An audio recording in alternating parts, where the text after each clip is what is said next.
Hi guys, it's me, Eva, and welcome to part 2 of the Big Bad Bad of the Bionic Booger Boy, Chapter 15, The New Milk.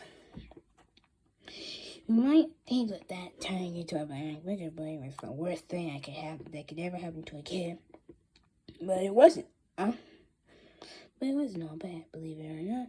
There was actually a positive side to being a lumbering boogie lad. For instance, Melvin now won every football game he played because no one wanted to tackle him back. Yeah. And when he stood to volleyball, nobody on the other team would dare to hit the ball back. So who wants to hit a bionic? Who wants to hit a volleyball after a bionic booger boy got snot all over?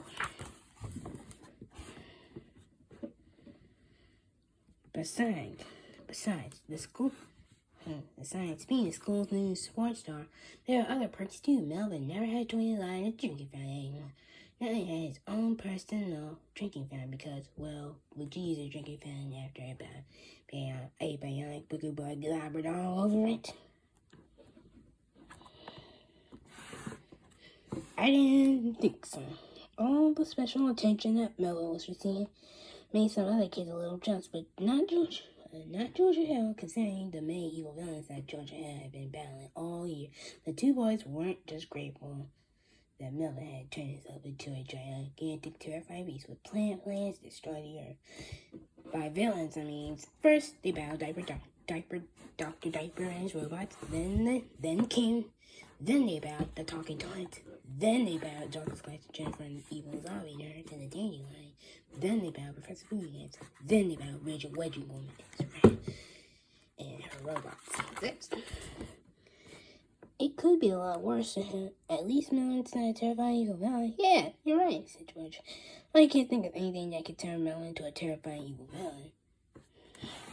Chapter 16. The cold and flu season. Soon it was autumn, and the new season brought with it many changes. Crisp, chilly and early morning frost and bright, colorful leaves. With the beauty of autumn came another change wasn't quite so much. The cold and flu season. All for July, elementary school, people were getting sick. The hallways were filled with runny noses, sneezing mouths, and aching bodies. Flu season can get you sick.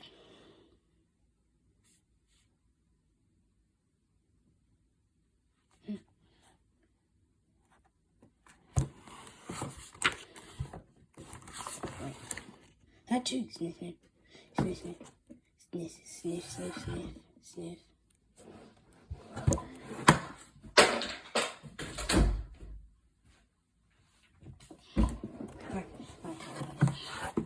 I'm back, guys. Achoo! And fortunately, one of those mousy noses and mouse and bodies belonged to Melody. Every time Melody sneezed, that was a tiny dribble out of his mouth. Splattering the chalkboard with a thin layer of foamy, glistering, gunky green tapioca like mucus. Don't forget to cover your mouth, Melvin dear, said Cyril.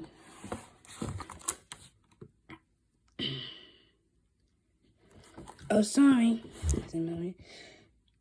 He put his hand over his mouth and sneezed again. This time, the explosion of air from his a stiff sneeze blew large, wet clouds of his body sprayed over the entire classroom. Sergeant Box.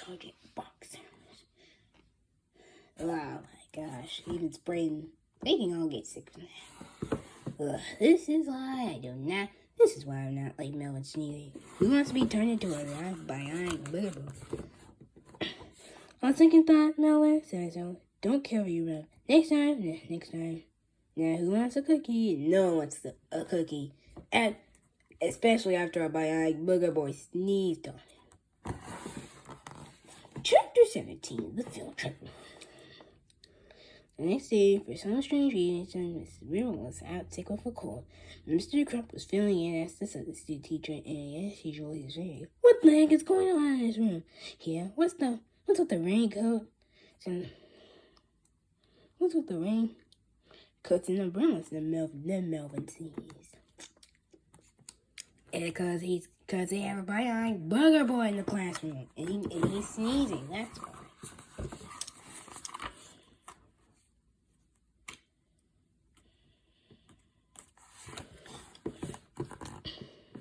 A few months later, Mr. Crump returned to the classroom with fresh clothes, a raincoat, and an umbrella. "All right, everybody," he shouted. "Today's field trip day. Miss Sanford and I are taking you all to Snotty Bros Tissue Factory to see how blow rags are made."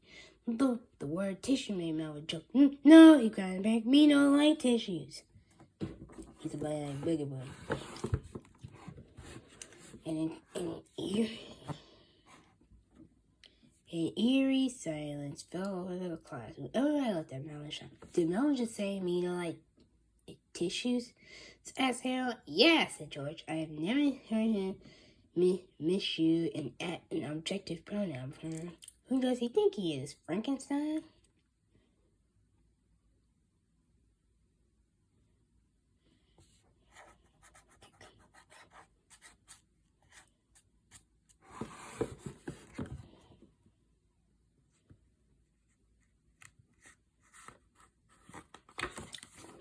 Chapter 18. Things get bad.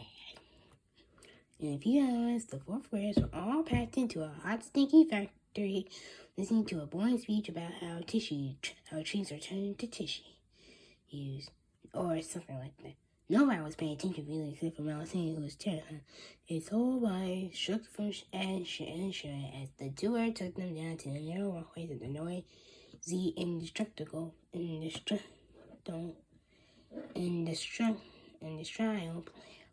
danger boring to her head.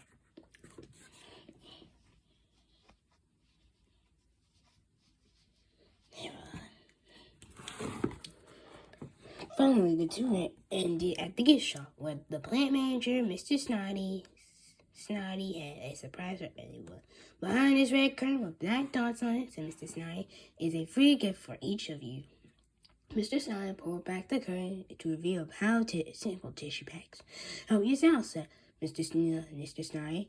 "There's enough for everyone." No, screamed Melvin. Me no like tissues."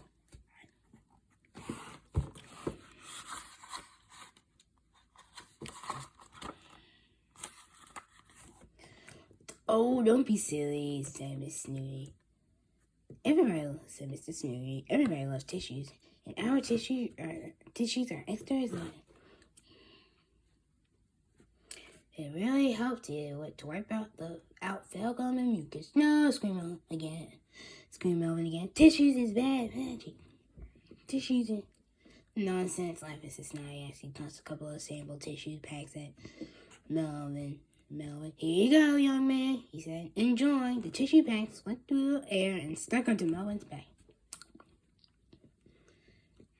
Melvin screamed. His eyes began to glow green as he beat his chest in the air. Suddenly, Melvin's shoulders started to bulge. His chest expanded. The flexogromonic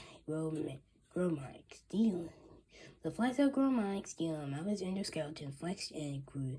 His neck and head waned, and his body swelled to a height of 13 feet.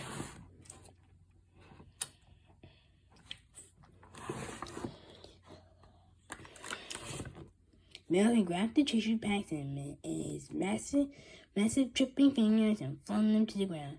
"Don't make me angry," Melvin warned. "You don't like it when I'm angry." "Oops," said Mr. Smith. "You dropped your tissue packs, young fellow. Here's some more for you."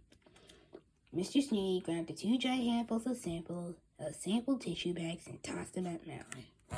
Chapter 19. Things get better. Frantically, Melvin swore at the 9 new tissue packs stuck to his upper torso as if they were a swarm of stingy bumblebees. He stomped He stomped his giant spiked feet and thrashed about violently as his hulking body doubled and tripled in size. The Melvin kicked and punched the walls of the gift shop as she let out a terrifying blood-curdling cry.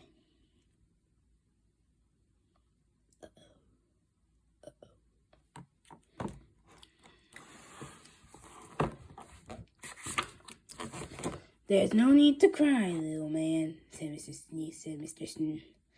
Snotty. Here, have some more tissue to dry your tears. He tossed out more several tissue packs and as you might have noticed by now, Mr. Snee wasn't exactly the brightest bulb on the Hawanka tree. What's happening to Melvin? Look what's happening. What happened next could only be described as chaos. Once again, Melvin's massive body tripped on the signs. By now, Melvin was roaring and kicking and knocking over giant machines. Children screaming and ran. He's growing. That's what's happening. What if he's like?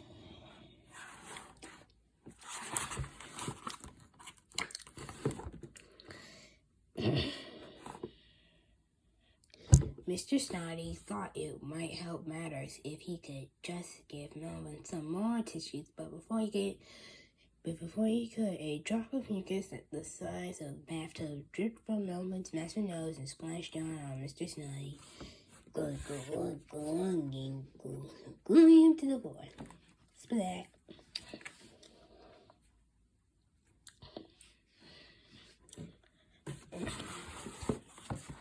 Georgia Hill hid behind the red curtain with black dots on it as Melvin crashed to the roof of the factory. Ear-piercing roars bellowed out of his gigantic oozing mouth as he kicked down the walls of the factory and tossed the heavy machinery into the parking lot. Mr. Crow and Miss April tried their best to get the situation under control, but they weren't having much luck. Hey, Bob, said Mr. Crow. I've had just about enough of your shenanigans. You're going to be spending the afternoon in detention. You don't settle down, young man, said Shamus.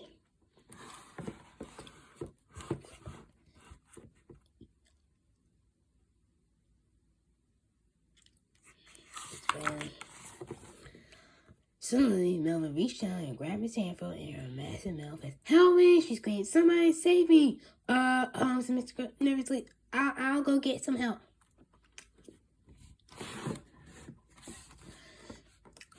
Mr. Crow ran and hid with George Hill behind the red curtain with black dots on it. Hey, I thought you were going to get some help, said Hannah. Well, not today, said Mr. Crow. No, said George. There's only one person who can help Miss April now. Who's that? Asked Mr. Crow.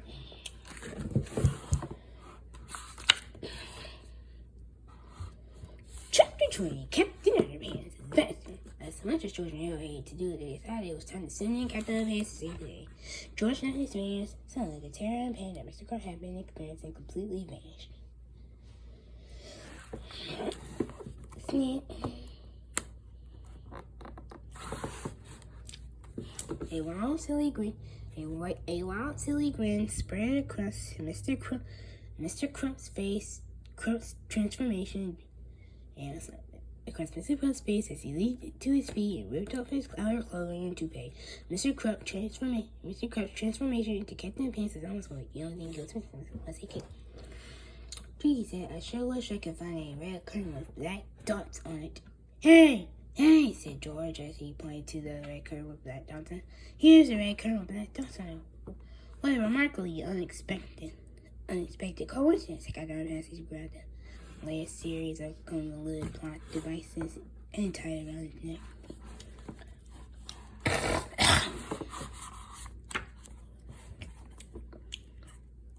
Now this time, Melvin stomped his way out of the factory and into the downtown area. Leaving behind a twisted path of mucus-coated destruction, Captain Underpants flew into the air, following the trail of terror until he was face to face with a snot spewing sidewalk. I order you to stop, said Captain Underpants. In the name of free shrunken company, Melvin did not listen.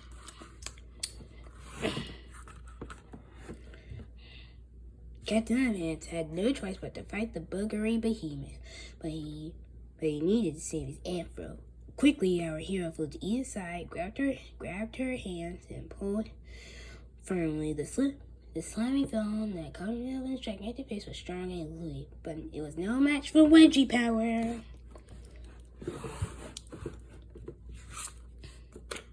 Captain Underpants pulled till his afro became very completely dislodged with noisy, wet, disgusting sound. No, please don't make the noisy, wet, disgusting sound of your choice to emphasize the intention of this. I'm free, cried Sandra. Let's get the heck out of here.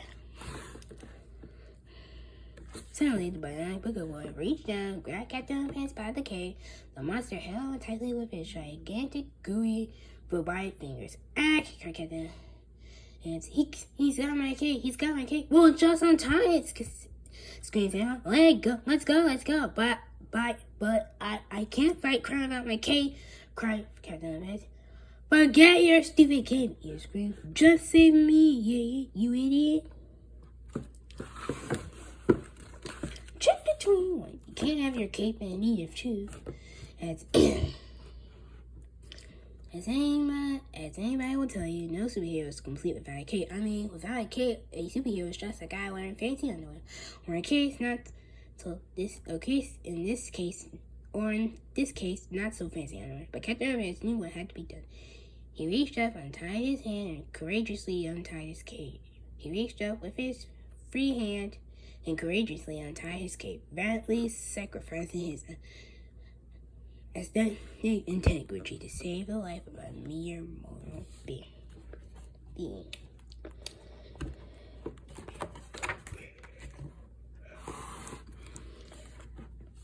Captain Underpants and Miss Afro were now free, but they weren't safe yet. The bionic booger boy swung our hero with all his might. Captain Underpants weaved around Melvin, his frantic flying falcon flinging fist as he tried to find a safe place to land.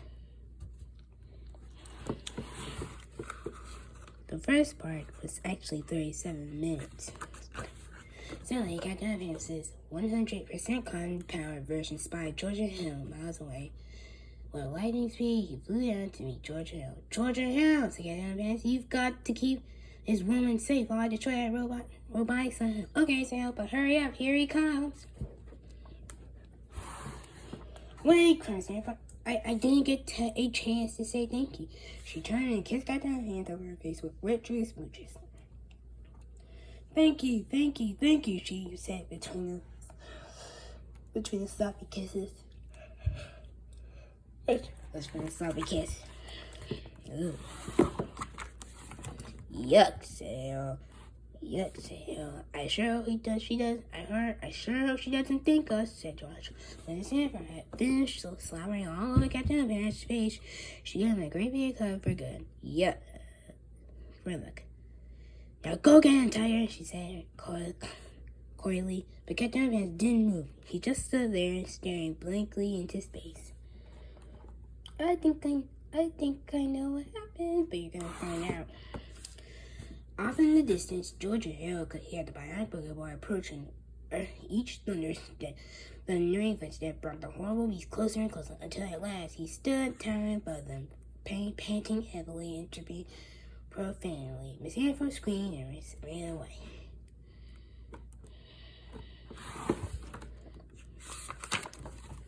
Hurry, Captain Underpants, cried Harold. Do something. Yeah, said George. Cried George. Kick his honey.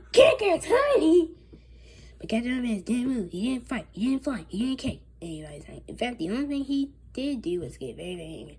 What the heck is going on here, boss? He screamed. And why am I staying here in my underwear? George and Harold didn't like the sound of that. Chapter 22.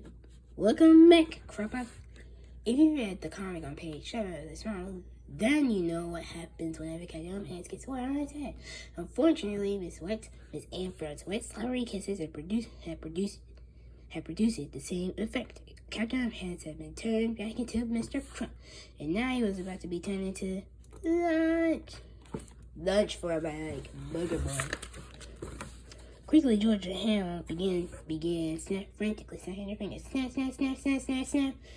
And again and again they snapped, but Mr. Krabs' face was still smiling with gooey kiss juice, and the snaps were having no effect at all. Snap, snap, snap, snap, snap, snap. The mighty mucus monster shoved Mr. Krabs into his gummy mouth and swallowed him whole. And he came after George and Harold. Help, screamed George. Help, screamed George. What is? Said screamed Harold. Check between 3, Sulu saves the day. Halfway across the city, plucky little hamster with bionic ears heard the terrified cries of his 2 best pals. Quickly, Sulu jumped out his exercise wheel, crashed to the side of his plastic cage with a mighty leap. He bounded from the window of George and Harold's treehouse.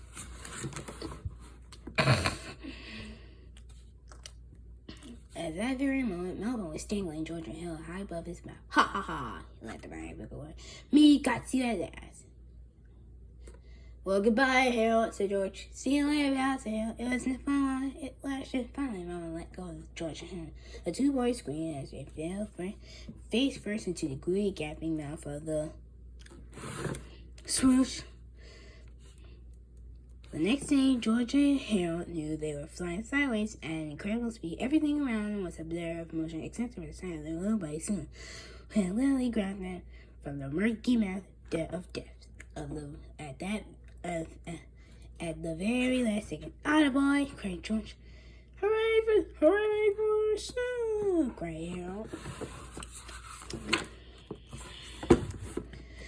Sue set George and Harold down the roof of a distant building, and then returned to the scene of the gun. He grabbed a few oversized gnarly arms from the tops of some warehouses and turned to face his mortal enemy, the Canadian warehouse. Boxing gloves say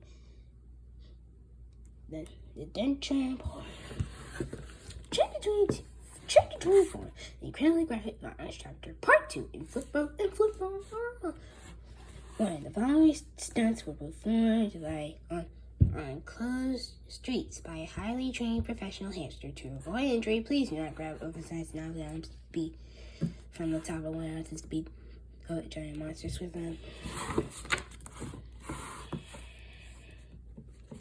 Candy tots keep falling on my head.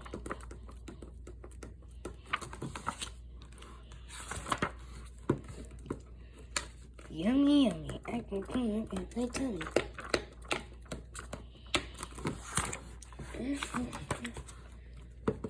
A hard day's born.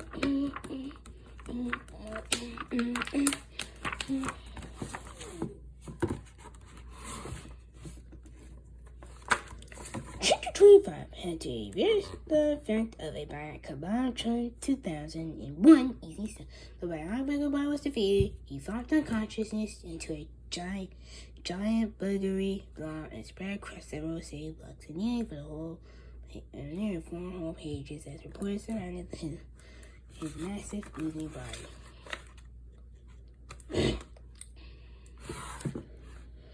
Soon, Melvin's mother and father showed up the Kabam 2000. "We saw what was happening on the news," they said, "and we want the world to know that we're going to create a new machine that will reverse the process that are turning the sun into this monster. If you were to get it, it should take only a few months to build. Why don't you guys just take the batteries out like a biome thing and switch them around?" said George. "Wouldn't that reverse the effect?"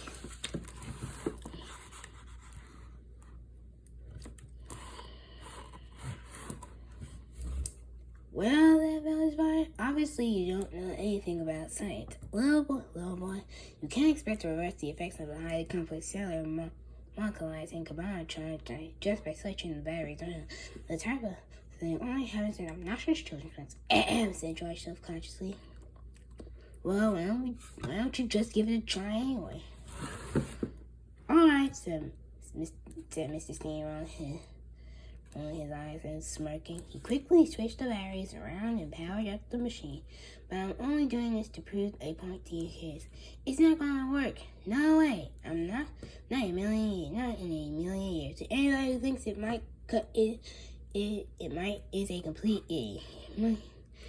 It goes against the popular laws of logic and science. He reconfigured Cabana 20,000 at his son and fired. Yeah.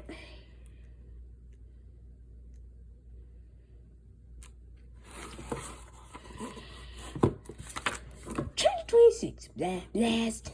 Suddenly there was a terrific explosion. The bionic boy had burst into 3 huge chunks of glistening snow and twisted metal, which snapped onto the 3 nearby buildings and stuck like glue in the center of the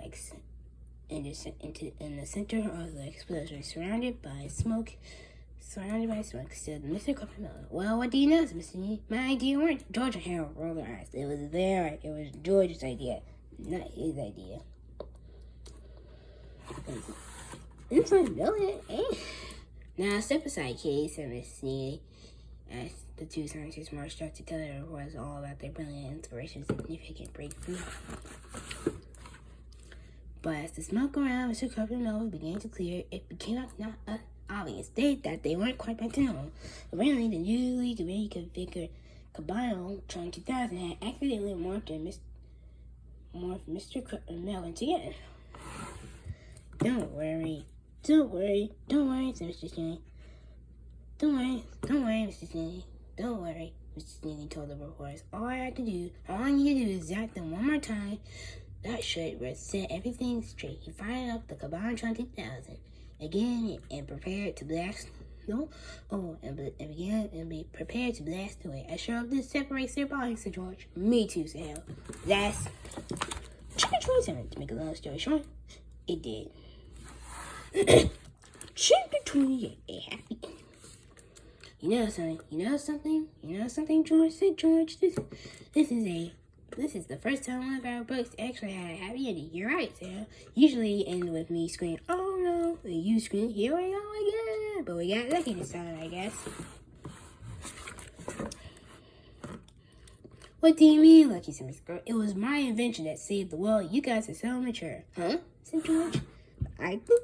They switched bodies. I want to see you both. If you and Bubs in my office, pronto, I'm gonna punish you boys so bad you kids will be born detentions. What? Said Helen. I think I know what happened. They switched bodies. That's what happened. Suddenly, a giant extendable octoclaw reached out from one of the 3 huge trunks of boogers. It grabbed the Cabana 20,000 out of Mr. Sneely's hands and smashed it to smithereens. On the ground, Mr. and Miss Sneely ran away screaming as 3 humongous robotic booger chunks came to life. Slowly, they began dripping down the sides of the buildings, each one energizing itself with a single twin-turbo 9000 SP5 Kung Fu titanium lithium alloy processor.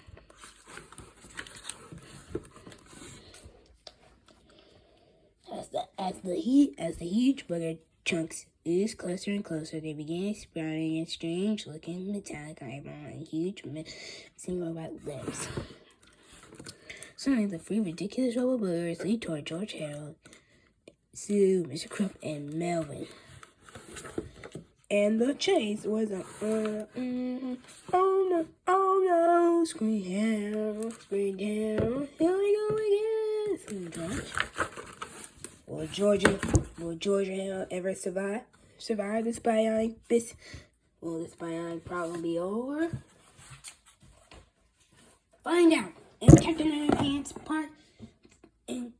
Captain Underpants in the Big Bad Down, the Bionic Booger Bot, Part 2, The Revenge of the Ridiculous Roller Boogers. See you tomorrow for this book. Bye.